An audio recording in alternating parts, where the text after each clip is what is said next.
दुनिया के कुछ ऐसे इवेंट्स जिन्हें इतिहास के सबसे अजीब घटनाओं में से एक माना जाता है, जिन्हें जानकर आप भी हैरान हो जाओगे।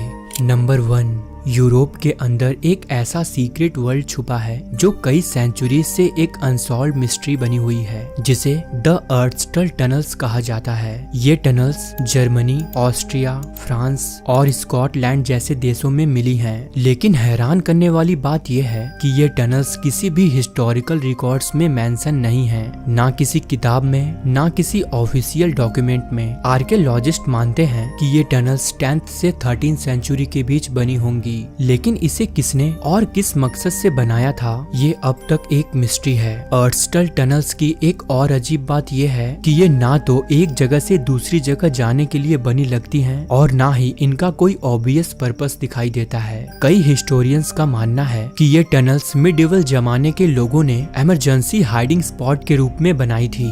जब भी कोई वॉर या आक्रमण होता तो लोग इन टनल्स में छुप जाते।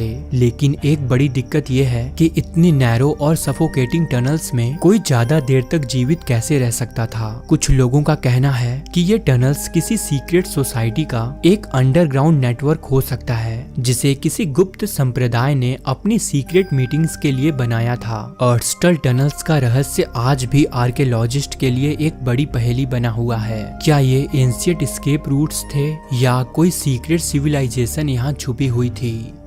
नंबर 2, 2016 में चाइना में एक अजीब और ऑलमोस्ट इम्पॉसिबल लगने वाला केस सामने आया। असल में चाइना की एक 24 साल की औरत हॉस्पिटल में चेकअप्स के लिए गई। उसे छोटी मोटी डिजीनेस और नौसिया की प्रॉब्लम हो रही थी। इस वजह से डॉक्टर्स ने उसका MRI स्कैन किया, लेकिन जो रिपोर्ट सामने आई उसने डॉक्टर्स को हैरान कर दिया। स्कैन में दिखा कि उसके स्कल के अंदर जितनी जगह ब्रेन को ऑक्यूपाई करनी चाहिए थी, उसमें कुछ पोर्शन दिमाग का था। सबसे शॉकिंग बात यह थी कि उस औरत की मेंटल और फिजिकल एबिलिटी ऑलमोस्ट नॉर्मल थी। वो बात कर सकती थी, चल सकती थी और अपनी डेली लाइफ नॉर्मली जी रही थी। सिर्फ हल्की डिजीनेस और बैलेंस का इशू उसके सिम्टम्स में था। एक्सपर्ट्स के मुताबिक ये एक रेयर मेडिकल कंडीशन थी, जिसे हाइड्रोनेनसेफली या एक्सट्रीम हाइड्रोकेफलस कहा जाता है। इस कंडीशन में ब्रेन में सेरेब्रोस्पाइनल फ्लूइड अत्यधिक मात्रा में भरने लगता है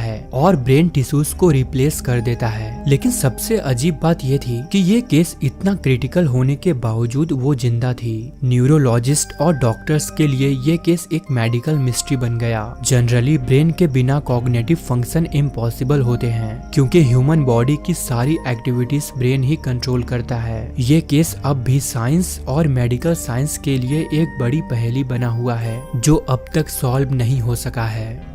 नंबर 3, मध्य प्रदेश के चंदेरी रीजन में एक जगह है जिसे काली घाटी के नाम से जाना जाता है। ये जगह एक हिस्टोरिकल और हंटेड लोकेशन के रूप में भी जानी जाती है। यहाँ एक पुरानी रॉक कट पास है जो एक बड़े से चट्टान को काट कर बनाया गया था। लेकिन ये जगह एक डार्क मिस्ट्री को भी समेटे हुए है, जो आज भी लोगों को कंफ्यूज करती आ रही है। असल में काली घाटी का कंस्ट्रक्शन 1480s के आसपास जैमन खान नाम के एक इंजीनियर ने किया था, जो शेर खान का चीफ आर्किटेक्ट था। कहा जाता है कि सुल्तान का ऑर्डर था कि ये घाटी सिर्फ एक रात में बनाई जाए। जैमन खान ने ये चैलेंज एक्सेप्ट किया और सिर्फ एक रात में ये पैसेज कट कर दिया गया। लेकिन इसके बाद एक हैरान कर देने वाली घटना हुई। जैसे ही कंस्ट्रक्शन कंप्लीट हुआ, जैमन खान ने अपनी जान दे दी। कोई नहीं जान सका कि उसने सुसाइड क्यों किया। तभी से ये घाटी भूतिया और श्रापित जगह के रूप में देखी जाने लगी। आज भी रात के समय यहाँ से गुजरने वाले लोग कहते हैं कि उन्हें इस घाटी के आसपास अजीब आवाजें और एक अनजान शैडो दिखाई देता है। साथ ही यहाँ एक्सीडेंट रेट्स भी काफी हाई हैं। लोकल्स मानते हैं कि काली घाटी बुरी ताकतों और अनसुलझी पहेलियों से घिरी हुई है।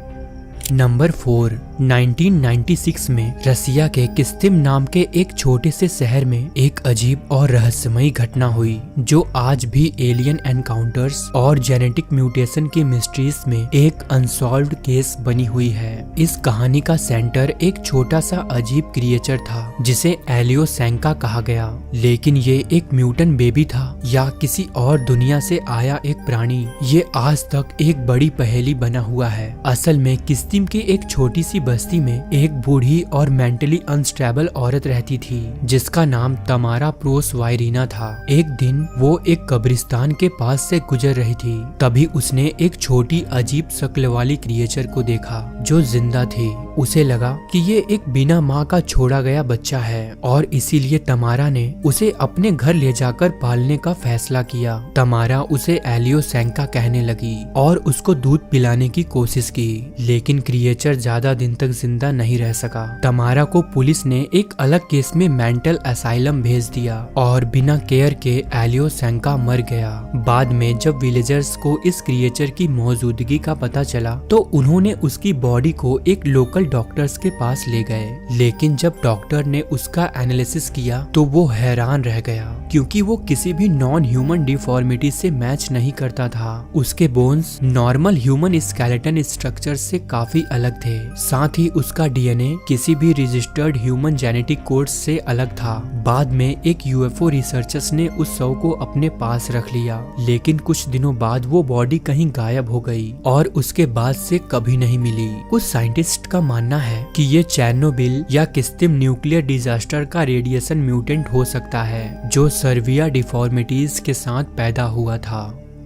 नंबर 5, सैन फ्रांसिस्को का चैम्बर्स मैंसन एक पुरानी और शानदार हवेली है, लेकिन इस जगह से एक अजीब और डार्क कहानी भी जुड़ी है। चैम्बर्स मैंसन को 1800s के आखिर में रिचर्ड चैम्बर्स नाम के एक बिजनेसमैन ने बनवाया था। ये जगह एलिगेंट थी, लेकिन कहानी कहती है कि यहाँ एक हॉरर का एलिमेंट तब ऐड हुआ जब चैम्बर्स की एक छोटी बेटी की डेथ हो गई। कुछ लोग मानते हैं कि उसका मर्डर किया गया था, जबकि कुछ कहते हैं कि एक मिस्टीरियस एक्सीडेंट में उसकी मौत हो गई थी। लेकिन असली कहानी जो भी हो, उसके बाद से ही यहाँ पैरानॉर्मल एक्टिविटीज होने लगी। इसमें सबसे अजीब और अनएक्सप्लेनेड चीज थी एक हाथ का निशान जो एक ग्लास पैनल पर दिखने लगा। मैंसन के नए मालिक जब भी उसे साफ करने की कोशिश करते, कुछ दिन बाद वो वापस आ जाता। इस हैंडप्रिंट का एग्जैक्ट ओरिजिन अननोन है, लेकिन कई पैरानॉर्मल इन्वेस्टिगेटर्स और विजिटर्स का मानना है कि ये उस लड़की की आत्मा का निशान है जो यहाँ बिना जस्टिस मिले भटक रही है। आज तक वो हाथ का निशान चैम्बर्स मैंसन की सबसे बड़ी अनसॉल्व मिस्ट्री है। क्या ये उस लड़की की आत्मा का सिग्नल है जो जस्टिस ढूंढ रही है, या फिर ये सिर्फ एक अजीब कोइंसिडेंस है? नंबर 6, वर्ल्ड वॉर 2 खत्म होने के बाद 10 जुलाई 1945 को एक जर्मन सबमरीन U-530 अचानक अर्जेंटीना के मार डेल प्लाटा पोर्ट पर सरेंडर करने पहुंच गई। लेकिन इस इंसिडेंट ने कई सवाल खड़े कर दिए क्योंकि ये सबमरीन 2 महीने तक गायब थी और इसके क्रू मेंबर्स अपनी आइडेंटिटी छुपाने की कोशिश कर रहे थे। अर्जेंटीना के ऑफिसर्स ने सबमरीन को कब्जे में ले लिया और जर्मनी और यूएसए को नोटिफाई किया गया। जब अमेरिकन्स ने क्रू का इंटेरोगेशन किया तो उन्हें कोई क्लियर जवाब नहीं मिला। सबमरीन के कैप्टन ओटो वॉर्मथ ने सिर्फ इतना कहा कि उन्हें जर्मनी के हारने की न्यूज मिली थी, इसीलिए उन्होंने अर्जेंटीना सरेंडर करने का फैसला किया। लेकिन फिर भी एक अजीब बात ये थी कि क्रू के किसी भी मेंबर के पास वैलिड आइडेंटिफिकेशन डॉक्यूमेंट नहीं थे। एक थ्योरी ये है कि U-530 वॉर के लास्ट दिनों में अंटार्कटिका तक गई थी। कुछ हिस्टोरियंस और कॉन्स्पिरेसी थ्योरिस्ट का मानना है कि जर्मनी ने अंटार्कटिका में एक सीक्रेट बेस बनाया था जिसमें एडवांस टेक्नोलॉजी और साइंटिफिक एक्सपेरिमेंट्स चल रहे थे।